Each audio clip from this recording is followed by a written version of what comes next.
Ассалаумағалейкум, армысыздар, құрметті көрермендер. Бүгін бізде қажетті подкаст сұхбатымыз Сержан Тоқай мырза, жаңа пост компаниясының негізін қалаушылардың бірі. Қазіргі таңда жасанды интеллект деген нәрсе секе хит болып жатыр. Осы туралы көрермендерімізбен бөліссек. Кәсіпкер ретінде жақсы нәтижеге жеткізген цифрлық, яғни логистиканы цифрландырсақ дедіңіз ғой. Осы цифрландырумен ол бір дәуір болса, осы жасанды интеллекттің енуі жаңа бір дәуірлеуі десек болады ғой.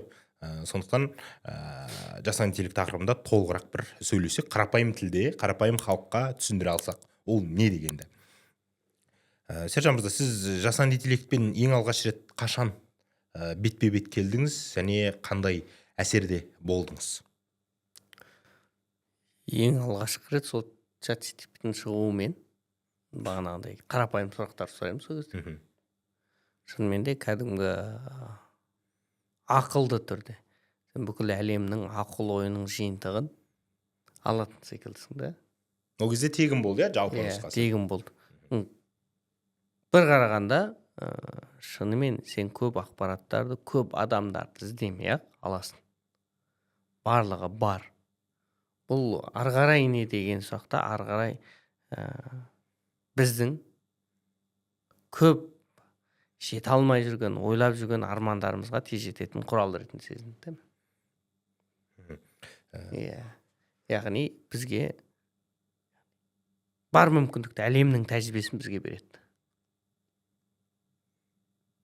Тек сенің қолыңда ары қарай істеу ғана қалады. Құрастыру, ол дайындап берген нәрсені құрастыру, ол көрсетіп берген жол бойынша істеу ғана қалады.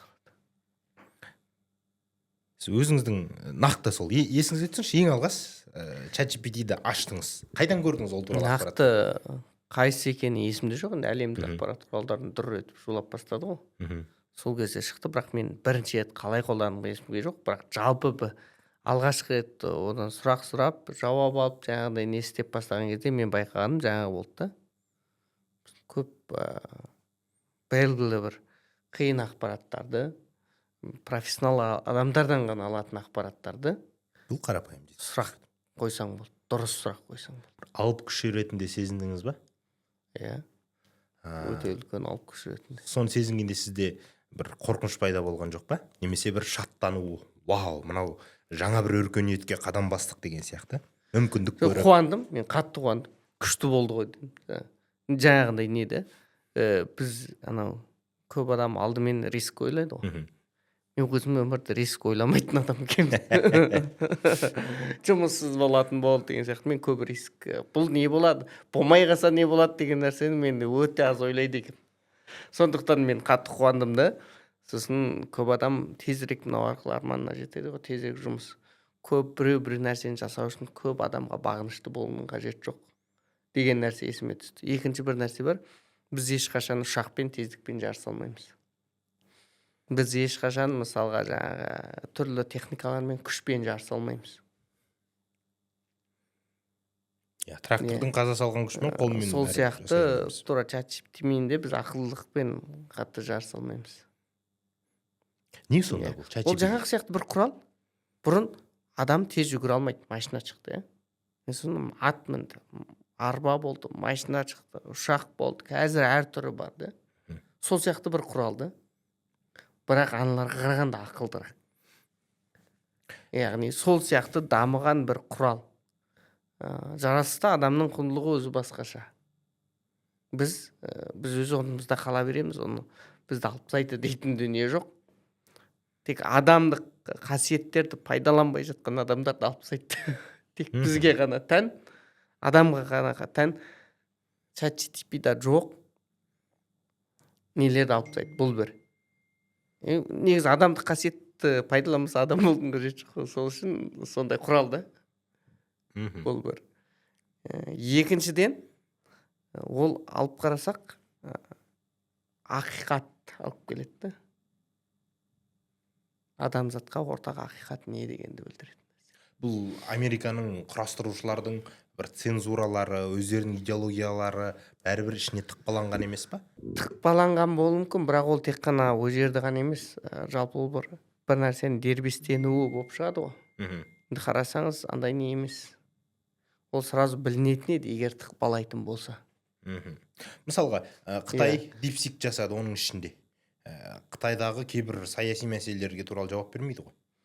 Ол енді қазір Америка бүкіл әлемге жасайды, Қытай өз несінде жасайды, бірақ ол бәрібір бағанағындай саясат неге байланысты емес, адами құндылыққа келгенде ол әділеттік бола алады.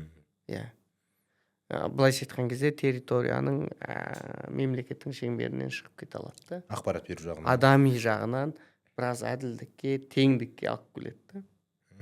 Яғни сол арқылы біз көбірек адам секілді, бізге маңызды нәрселер не? Маңызды нәрселер біреуге деген көзқарас, мінез, адами эмоция, сол нәрселер маңызды екенін көрсетеді. Көп адамдар ChatGPT-ден кейін көп ғалымдар депрессия, уайымда дейді. Депрессияға түсіп кетті. Депрессияда. Неге? Олар бір өмірін сарып қылып оқыған, білген ақпараттарын 2 минутта шешіп. 10 минуттағы бала ChatGPT-мен біліп алады. 10 жастағы бала 2 минутта ChatGPT-ден біліп алады. Сонда біздің өміріміз осымен өтті ма деген нәрсе. Себебі сол ақпараттар үшін көп нәрседен баз кешкен. Қазір ақш-та солай болып жатыр екен ғой. Сол үшін Профессорлар. бізге керек сонда не? Бағанағы айтамыз ғой, бағана қазақ кең қолды халықпыз, мінезіміз мындай. Жалпы адамға сәйкес нәрселер мінез, сыйласымдылық, адами жүрекпен ойлауды. Көптеген сұрақта бірінші рет адамның жүрегіне келетін нәрсе адами нәрселер екен. Сол адами қасиеттер. Сіз мысалға мындай жақсы нәрсе жасау керек еді, мындай біреуге пайдалы бір нәрсе жасау керек еді деп қалған кезде, мен өйтіп жасап жүрсем, мен ақша қайдан табамын деген сияқты сұрақтар келеді. Ал бірінші мынаны жасау керек еді деген ойда, деген ол жүректің дауысы. Бірақ арт жағында ақыл кетеді. Ал ChatGPT осы ақыл. Бірақ бізге бірінші нәрсе сол жүректің нәрсесі. Екеуінің айырмашылығы сол болып тұр ғой. Әйтпесе ақпарат жағынан адамға ең маңызды нәрсе жаңағы ниет деп атамыз, жүректің қалауы ең маңызды дүние. Адам таза, сап адам, адами тұрғыда Алланың жаратылысы бойынша жүректің қалауымен жүрсе, ол жақсы кетеді. Сондықтан керісінше ChatGPT біздің ақылымызды қатты пайдаланбай, жүрегімізді көбірек пайдалануға уақыт берді. Енді түсіндім. Жүрегімізді көбірек пайдаланамыз. Біз жүрегімізді пайдаланған сайын баған сияқты түрлі ақылмен шешетін күрделі сұрақтармен ақылдың құлы болып кетпейміз. Жүрегімізді көп пайдаланған сайын адамға да, жан-жаққа да пайдаланамыз. Нағызға адами. Енді исламда да айтады, біз құлшылық үшін жарастық. Құлшылық деген не? Құлшылық жақсылық жасау. Бүкіл пайда жеткізетін нәрселерді құлшылық деп санайды. Сіз позитив жақсы ойлайды екенсіз, басқа мынау ойланатын білім жағын, ақпарат жағын ChatGPT-ге қалдырда, өзің адам құсап дұрыс өмір сүріп тұрсыз ғой. Адам құсап өмір сүру ғой. Қазіргі кезде бұзылып жатқан дүниеде сол ғой. Біз ақылға және басқа функцияларға өте мән беріп кеткендіктен адами құндылықты жоғалтып жатырмыз. Біз кейде ойлаймыз, мына заманда қазіргідей кризис пайда болған ғой, бүйтіп кете берсе әлем не болады деген. Ал енді ChatGPT-ден кейін адам бүйтіп кете бермейді.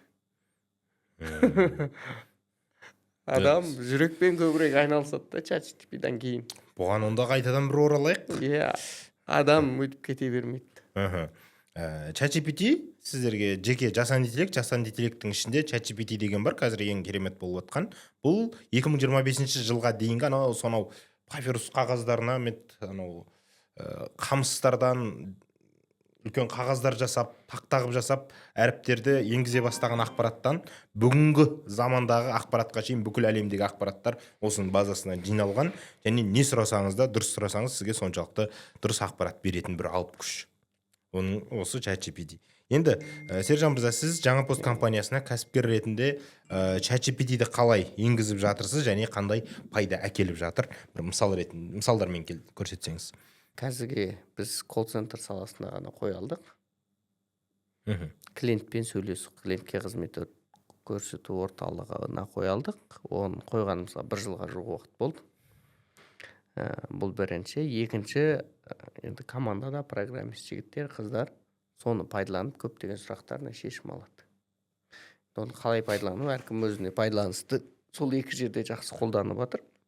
Ал колл-центр боюнча бүгүнде бир жиналыс не істеп жатырмыз. Жалпы біз жақсы деңгейде жасап алдық та дамытпай калдык. Бул акылдуу нерсе. Бирок акылдуу нерсени де плюс сыйган сайкес кылып дамытуу керек. Мисалы, ChatGPT өтө акылды. AI дей берейик, жасанды сана өтө акылды. Бирок сен ол катты акылды адамга, мисалы, бир адам ретинде карасаң, әлемнің бір ақылды мықты адам болсын, жаңа посттың клиентіне жауап берді. Ол қалай жауап береді? Ол адами тұрғыда немесе жаңағыдай ақылды болған тұрғыда үлкен жағынан жауап береді. Біреудің тауарының не болып тұрғанына жауап бермейді. Яғни былай айтуы мүмкін да. Ондай жағдай болады, күту керек деген сияқты. Сен тауарға бола бүйте берме деген сияқты айтуы мүмкін да, просто жай ғана қоса салсаң. Сондықтан ол жердегі маңызды дүние сол ақылды адамға, ақылды жерге, ақылды нәрсеге жаңа посттың қызметіменен клиенттермен қалай сөйлесілуін үйретілу керек та. Оны жаңа білім базасы дейді да. Сол білім базасы тәрбиелену керек. Біз белгілі деңгейге ғана тәрбиелеп қойып тастағанбызда, енді осы жол қайтадан қолға алайық деп жатырмыз. Екінші сатысына ма? Күнде тәрбиелеп, кәдімгі адам секілді. Яғни біздің клиенттер адаммен сөйлесіп жатыр ма, біздегі чатпен сөйлесіп жатыр ма, білмейтіндей деңгейде, кәдімгідей адам сияқты шешетін деңгейде. Ол үшін де жаңағын тәрбиелеу керек. Бала тәрбиелегендей тәрбиелеу керек. Mesela өте ақылды адамды бер таман түстеу керек та. Біздің деңгейде біздің клиентке не керек соны берсем, біздің клиентке бағанағындай үлкен жақтан білім бермей ақ қой, үлкен жақтан ақпарат бермей ақ қой. Логистикалық компаниялармен жұмыс жасаған кезде тауардың кешу жағдайы ол болып тұратын нәрсе деп ақпарат берудің қажеті жоқ та. Клиентке тауар жоғалды ма, төлеу туралы, оның нормалары туралы, сынды ма төлеу туралы, кешігіп жатыр ма туралы, қашан жететіндігі туралы клиенттен шынайы түсініп, адам сияқты түсініп, адам сияқты жауап беруге жеткізу. Сол салаға істетіп жатырмыз. Бұл бір. Екінші, жаңа бала бойынша біз андай қазақша сөйлесе алатын ойыншыққа пайдаланғалы жатырмыз. Баламен отырып, әр рөлде қазақша сөйлесе береді. Мысалға, приложенияның ішіне Абай деп таңдап қоясың да, бала Абаймен сөйлеседі жаңағы ойыншық арқылы. Абайдың стилінде, Абай ата болып. Иә. Сосын жаңағы Ыбырай Алтынсаринмен сөйлеседі. Мысалға Ньютонмен сөйлеседі.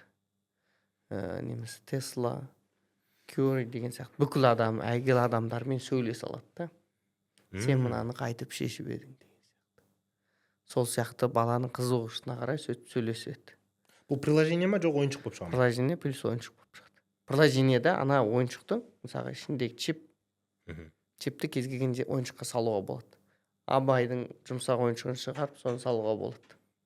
Немесе бағанағы бір аюды шығарып, соның ішіне қасқыр шығарып, соның ішіне салуға болады. Баламен, ал приложенияның ішінде қасқырдың ішіне салсаң, қасқыр болып сөйлес деген сияқты. Немесе басқалай. Солай кете береді. Сонда бір ғана нәрсе көп. Балаға қызықты болады деп ойлаймын. Керемет болады екен. Сол салаға пайдаланғалы жатырмыз. Ол жасалып жатыр. Ол да бағана мен айтқандай, біраз нәрсеге ұсақ отырып, тез жұмыс жасауды талап етеді.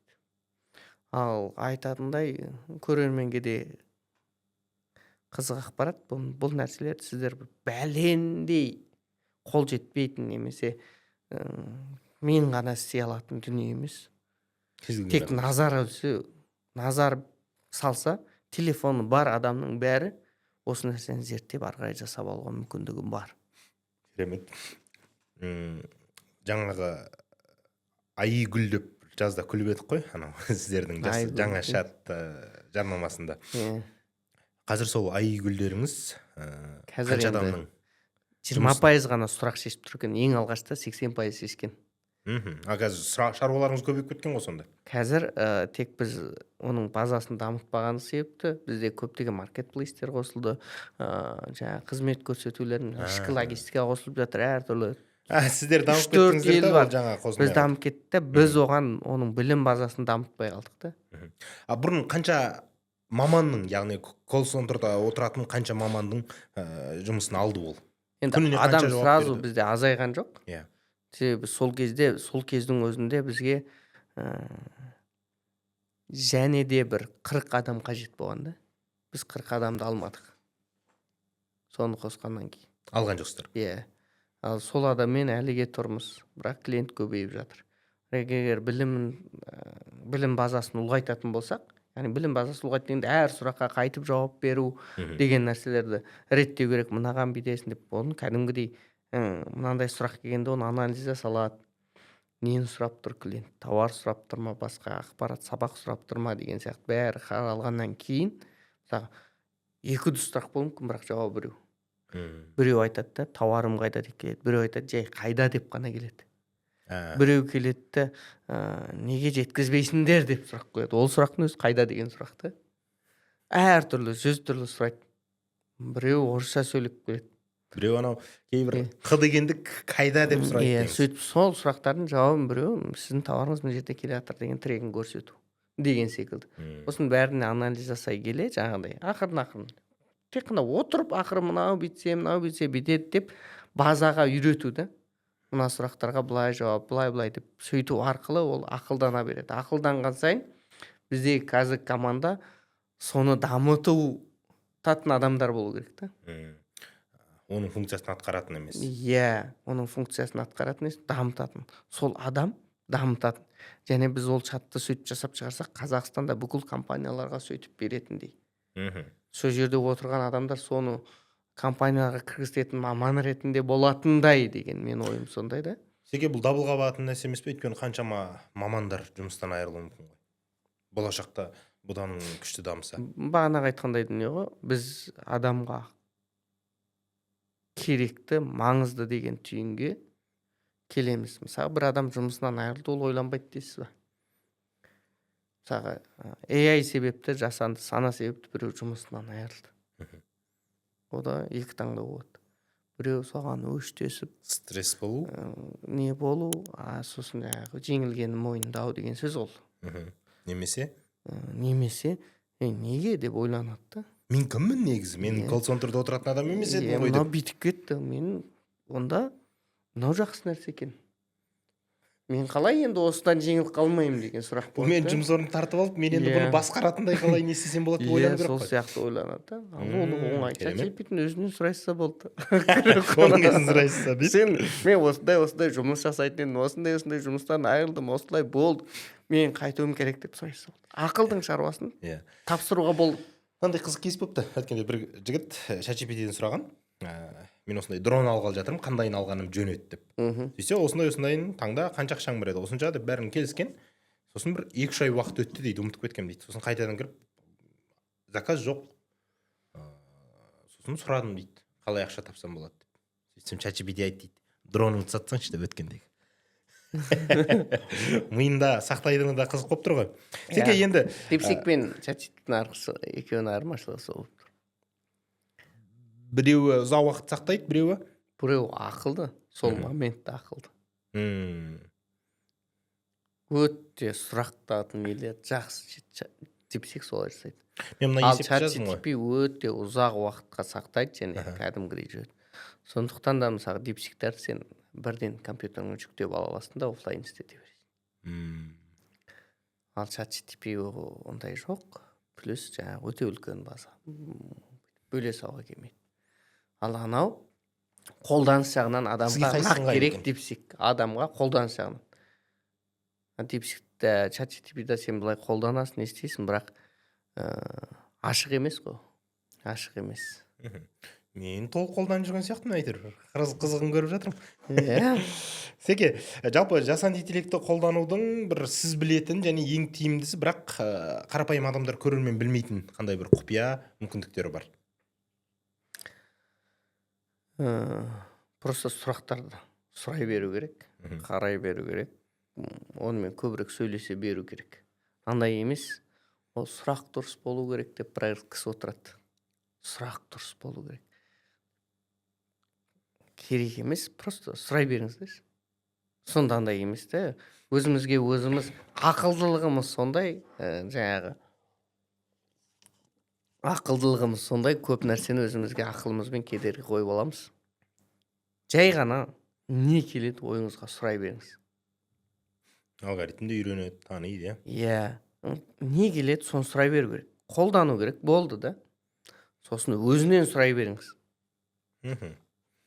Кеңесе беріңіз. Мен мынаны қайтып жазсам болады, қалай істеймін, не істеймін, ChatGPT-ге қалай дұрыс сұрақ қоямын деп, егер андай сізде кедергі болса, мен дұрыс сұрақ қоя алмаймын деген сұрақ болса, қалай дұрыс сұрақ қоямын деп жазсаңыз да болады да. Яғни бұл промпт. Демек, ақылдың проблемасын шешіп тұр. Күшті. Зеке, жасанды интеллект кәсіпкерлердің арасында бәсеке артықшылықтарында қандай ерекшеліктермен болуы мүмкін? Құрал енді кім дұрыс тез қолданады, соған көп мүмкіндік береді. Сол озады. Иә, сол бірден озып кетеді. Тез кім қолданады, дұрыс қолданады, не қолданады. Дұрыс қолданудың өзі бағанағыдай мен дұрыс қолдана алмаймын деген сұрақ болмасын. Көп қолданған адам дұрыс қолдануды өздігінен біледі. Сондықтан қолдану керек, жасау керек, кеңесу керек онымен. Сату, маркетинг, клиентпен жұмыс кезінде тағы да басқа логистика бар, сол сияқты салалар бар ғой жұмыс процесінің. Сценарий жазу, контент план істеу, соның ішінде ең көбірек тиімді пайдасын тигізетін жаңағы қай жақ қазір? Мен қайсысына деген кезде енді барлық салаға кім қалай қолданылысына байланысты барлығына пайдасын тигізе алады. Андай емес, мынаған көбірек, мынаған көбірек емес. Кім қалай қолданады соны? Иә, мысалға кір жуатын машина өшіп қалды. Анау видео звоногын қостында мынаны қайтем дедім де. Мынандай болуы мүмкін, мынандайға басылып қалған, мына екеуін басып тұр деді, бастым. Бұрын не істеуші едім мен? Бұрын кәдімгі электрик неге звондайсың? Иә, сұрайтын еді. Оның уақыты қашан келетін, немесе мындай проблема болып тұр дейсің.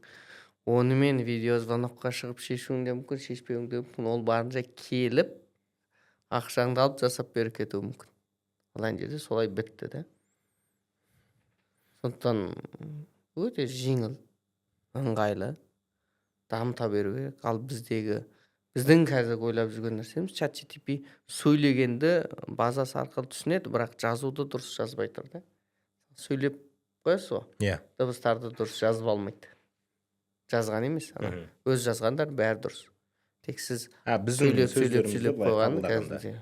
Бұл технология бойынша STT дейді, яғни speech to text, аудионы текстке айналдыру жағынан.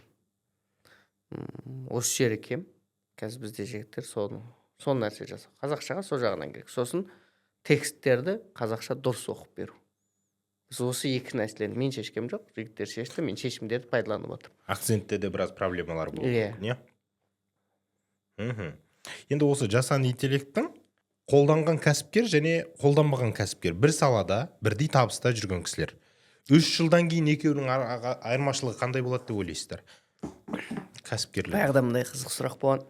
Кітап оқитындар мен телефон оқитындардың қайсысы, телефон ойнайтындардың қайсысы озады, қалай болады деген. Мен мұнда кер сұрақ қойдым.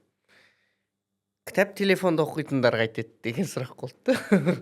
Ол менен сұрады. Электронды кітап оқитындар менен телефон ұстайтындардың несі деді. Кер сұрақ едім. Егер телефонмен кітап оқысашы деген сұрақ болды. Сол сияқты менше қолдану керек барлығы. Бірақ және де адами қасиетін мықты пайдаланатын адамдар өзі ешқандай қолданбауы да мүмкін. Бірақ оның бизнесі, оның командасы қолдану мүмкін да. ChatGPT бермейтін нәрсені адам бере алады. Бір бизнестің иесі, яғни ақыл бере алмайтын нәрсені командасына бере алса, оның командасы істейді, сол істеуі мүмкін де, осы жағдайды да қарау керек. Сондықтан бұл нәрсе ChatGPT бізге құрал, барлығымыз пайдаланғанымыз дұрыс. Ақылымыз жетпеген нәрсе сұрақ жеткіземіз. Бірақ андай, егер ол адам ChatGPT қолданбайтындай мықты болса, базар жоқ, күшті, керемет. Ол тіпті жақсы. Ал енді просто жаңағындай бір нелерімізбенен, бір қорқынышпен, немесе бір сенбеушілікпен пайдаланбай жүрсек, пайдаланғанымыз жақсы. Ол қандай құрал екенін бағана айтып өттік. Иә. Міндетті түрде қолдану керек. Қолданбаса, бір сұрақ бар, не қабылдайсың? Немесе жеңіліп бересің. Жеңіліп берген кезде де ертең айналып қабылдауға тура келеді. Жеңсең де бәрібір Иә. мойындайсың. Сондықтан ертерек қолданған, ертерек пайдаланған, кәдеге жаратқан өте тиімді нәрсе. Жаңа нәрсе шықты. Бұрын жаңағы аспанда кілем ұшатындай армандап ертегі айтып жүрді, кейін ұшақ ұшты деген сияқты. Енді жаңағындай ой деп ұшақты қолдануға келмей қоймайды ғой. Иә. Астанаға 1,5 сағатта жетіп тұрсың, неге отырмасқа? 1,5 күн, 1 күн машинамен жүргенше. Деген секілді сұрақ, сондықтан оны қолдану керек. Оны қолданбаса, бәрібір ертең қолданғызады. Яғни оның сізге шешіп беретін нәрсесі сол. Яғни жасанды интеллект жеңе ма, жоқ маман жеңе ма дегенде, жасанды интеллектті меңгерген маман жеңіске жететін болып тұр ғой, көбірек бәсіпке. Секе, қазір студенттер, оқушылар ChatGPT-ге былайша айтқанда жатып алған. Өздері ойланбайды. Ал енді кәсіпкерлерде бұл ChatGPT-ді полық жасанды интеллект қолданатын болса, креативтілігін өлтіре ма, жоқ әлде одан әрмен дамытып ашады деп ойлайсыз ба? Менше ашады. Неге дегенде, мысалға, ондай ғой, олардың жаңалық ашуын, мысалға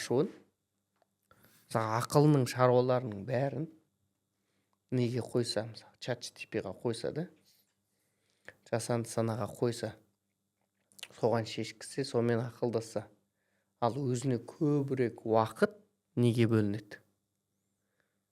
Жаңалық ашуға бөлінеді. Керісінше ол бізде құрал, біздің көп уақытымызды адам істейтін нәрсені істеткізеді. Айтады ғой, адам істемейтін тірлікті істеп деген нәрсе бар ғой. Сонда адам істемейтін тірліктің бәрін ChatGPT істеп беруі мүмкін. Түрлі құралдар істеп беру, машина, көлік, анау, мынау, түрлі жаңа технологиялар істеп береді. Сонда адам істейтін нәрсе неге қайта келіп оралады? Адам істейтін нәрсе ол бағана бізге керек, басқа ештеңе істей алмайтын дүниелерді. Ақыл жағынан мықты болуы мүмкін, бірақ эмоция жағынан, не жағынан екі талайды. Адам ойлағандай ойлай алмайды. Сезімі жоқ қой бәрібір. Сондықтан менше ол тіпті жасампаздыққа керісінше андай өте үдеу беретін секілді. Ал алдағы 5 жылда бұл қандай бизнес салаларын түбегейлі өзгертеді деп ойлайсыз? Бағанан бері айтып жатқанымыз сол бір түйін. Мысалға, робот ретінде немесе жұмыстары қайталана беретін, жаңалық ембейтін адамдарды тоқтай алмайды. Қызмет көрсету саласы болсын әсіресе, иә? Қазір сату бөлімдері жайлап кетіп жатыр. Сату бөлімі. Неге? Жаңағы WhatsApp ботпен дүрілдетіп адам сияқты сатып жатыр.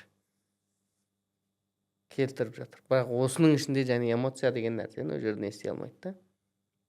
Сондықтан жаңағындай күнде қайталанбалы жұмыстарды алдымен алады. Жыл бойы көп өзгеріс жоқ.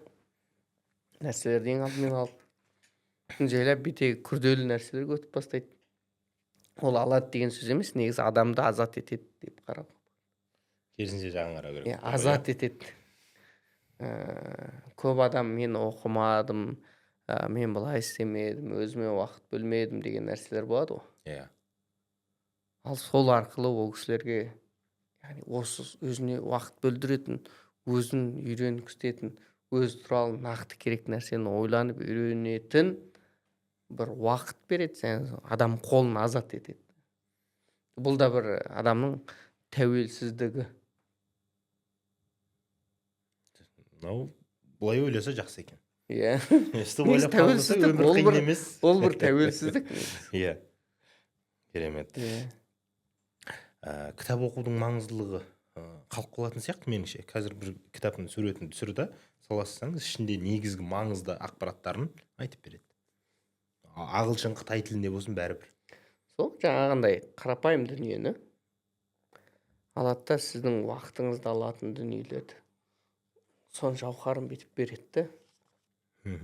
Яғни ол кезде былайша айтқан уақытыңыз сіздікі бір 400 беттік кітапты оқып шыққан кезде түйетін түйін бар. Сосын қысқаша кей нәрселер бір адамдар андайды біз айтамыз ғой, әрбір сөзді оқыған кезде мынандай болады, фокус тәрбиелейді. Иә, дұрыс, ол тәрбиелейді. Бірақ ертең сол нәрсені де қалай тәрбиелеу керек екенін бізге ChatGPT үйретуі мүмкін да.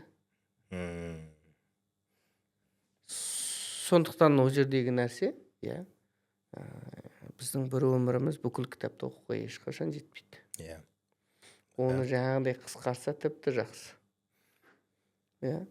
Тіпті қысқартып отырып, мысалға, адам әр қырынан қарай алатын болып үйренсе, ол тіпті керемет.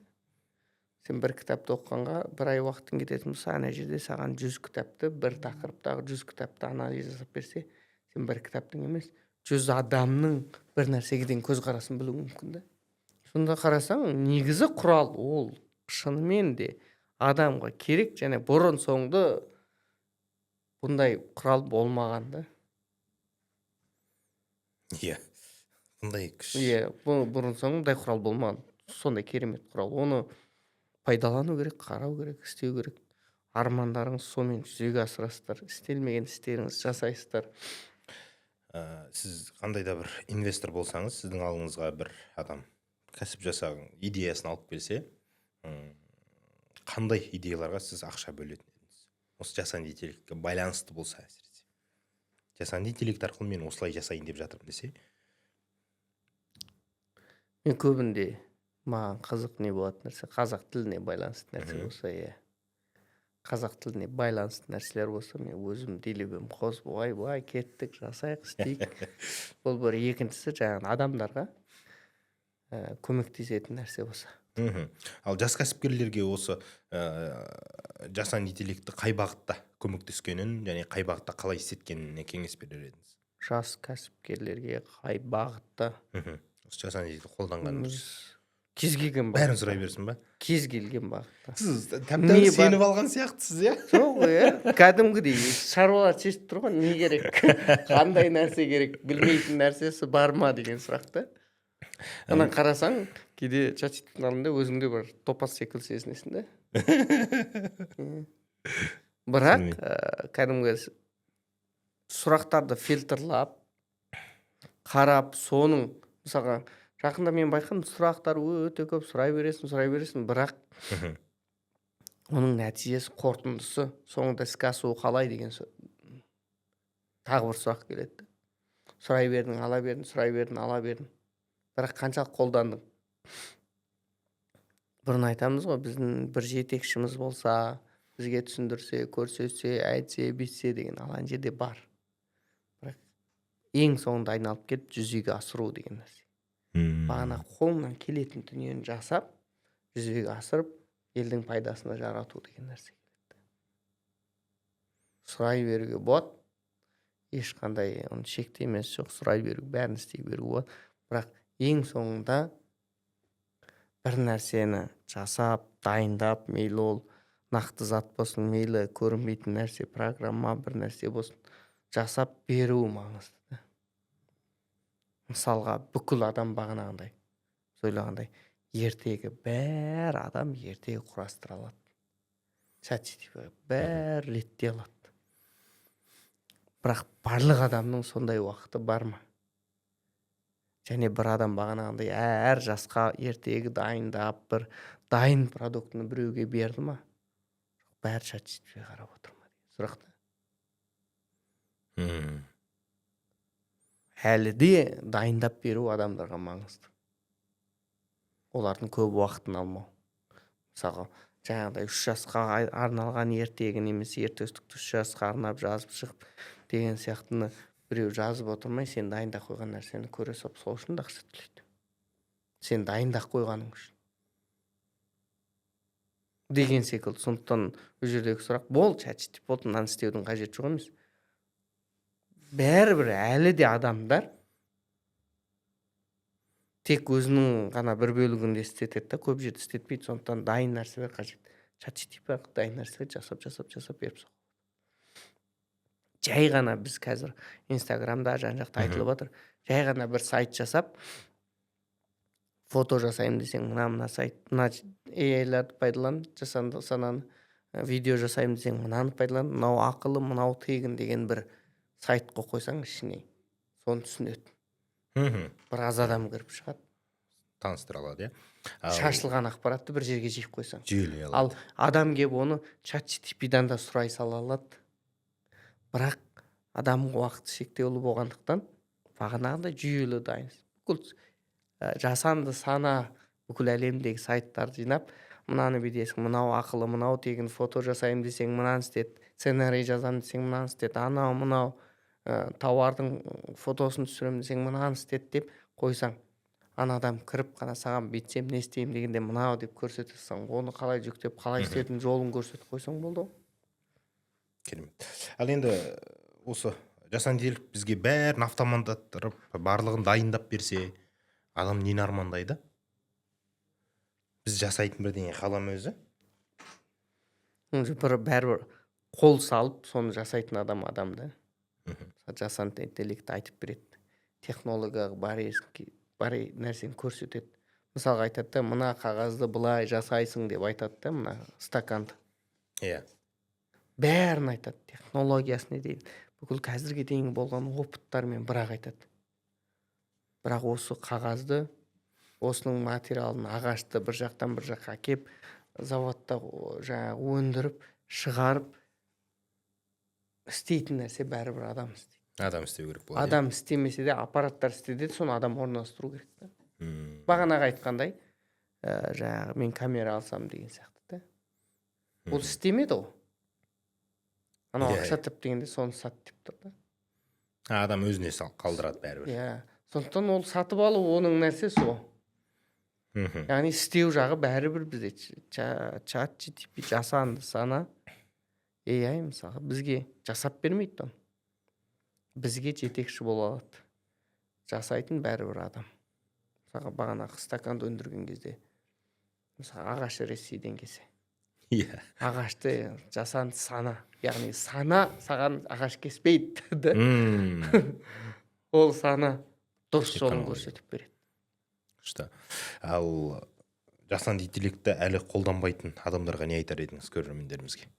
Менікі емес бұл деп жүрген. айтишниктерге ғана, бизнесмендерге ғана керек шығар дейтін кісілер. Қолдансын, тек қана қолдану керек. Қолданбаса болмайды. Егер қалай қолданамыз десе, қолданбайтын деңгейде мықты болсаңыз, онда басқа деңізші. Қорқудың керегі жоқ. Қолданыңыз. Ертерек қаншалықты қолданасыз, өміріңізге ендіресіз, соншалықты ертерек ұтасыз. Өйткені үшін бұл революция жасап отқан өркениеттің жаңа деңгейі. Мына Сержан мырза жаңа сұхбаттың екінші бөлімін жалғастырамыз дегенде мен былай дедім. чат-GPT-ге жаздым. Сәлем, мен бизнесмен ағаммен сұхбат аламын. Тақырып жасанды интеллект туралы. Сұхбат керемет, шығу үшін мүмкіндіктер мен болашағы туралы айтқызатындай, кәсіпкердің табысына тікелей әсер ететіндей сұхбат болу үшін ең үздік сұрақтарды жауап бер дедім. Маған міне тура жаңағы сізге қойып отқан сұрақтарымыздың барлығы осы чат-GPT-ден жазып бере салған. Мен дайындалған жоқпын. Автоматты түрде қойып бере салдым. Сұрақтар жаман болды деп ойламаймын. Қазір қазақ тілінде де осылай дамыды. Жаман жауап берген мүмкін. Негізі чат-GPT-ға жасасаң жақсырақ жауап береді негізі. Тура сол сұрақтарды чат-GPT-ден сұрасаңыздар жақсырақ жауап беру керек. Сондықтан ақыл жағынан чат-GPT-мен таңғалып жатырмыз. Әрбір зерттеген сайын жаңа мүмкіндіктерін көріп, вау деп басқа нәрсені сиырып тастап, осыдан үлкен ақша жатқанын көріп жатырмын. Үлкен мүмкіндік жатқанын көріп жатырмын. Сондықтан жасанды интеллектті бәріміз қолданайық. Егер қандай да бір үйренгілеріңіз келсе, жасанды интеллект арқылы әр салаңызда қалай табысқа жетем десеңіз, немесе қарапайым сұрақтарыңызды шешкіңіз келсе, бір түйткілді мәселелерді білгіңіз келсе, біздің жасанды интеллект сабағымызға өтсеңіз болады. Ол үшін төмендегі сілтемеге басыңыз. Аман сау болыңыздар.